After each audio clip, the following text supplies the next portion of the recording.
suffers. It's as ingrained in our DNA as sin, as unavoidable as death. To be human is to experience pain in one fashion or another. Sometimes the pain is minimal, and other times it's devastating. When I was a sophomore in college, I was battling depression. I wrestled daily with feelings of insecurity, unworthiness, and a hatred for the things that made me who I am. Leaning on God was one of the hardest things to do because I felt so undeserving. It was truly one of the hardest times of my life, and I kept reflecting on my lack of joy, my lack of peace, my lack of desire to pursue God in anything. The worst it got was when my roommate moved out of our room because of what I was dealing with. Every time I would go back to the room, I could only see it as half empty. Everything looked bare, and it seemed to reflect how I felt with painful accuracy. I felt as if I couldn't breathe.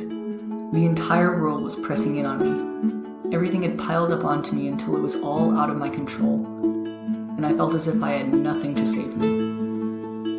And yet, through all of this, God remained faithful.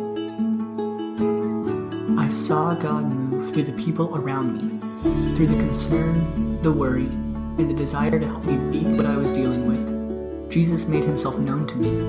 My brothers and sisters in Christ went out of their way to make sure that I knew that I was never alone.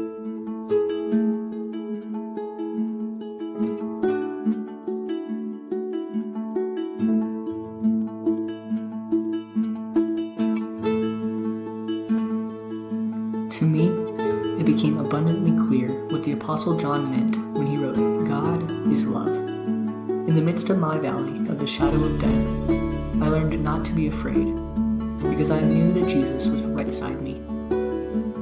In Philippians 4, the Apostle Paul writes concerning his suffering.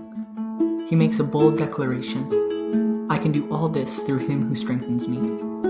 Through this season, I learned that this declaration isn't an incantation to give me power to do anything I desire, but a realization that bad circumstances will come, but it is God who will sustain me.